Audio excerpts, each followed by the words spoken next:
您现在看到的是我们为1号生态厕所所制作的资讯看板画面。看到上方的温度、湿度以及氨气浓度，是由我们的 SEM3204NH3 异味空气侦测器。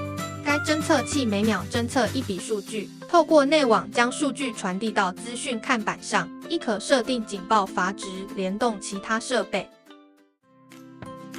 接下来是人流的部分，人流感测器通常会安装在出入口上方，有唾的人流是使用毫米雷达波加上热感应矩阵两种技术结合的演算法，使侦测更精准。实际测试，来看看效果如何。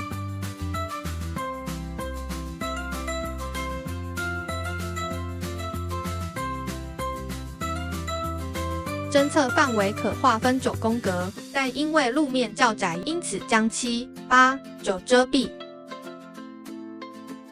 降1、4设定为 A， 2、3设定为 B。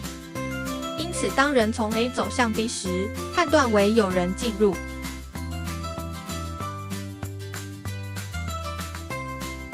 当人员从 B 点走向 A 点，判断为有人出去。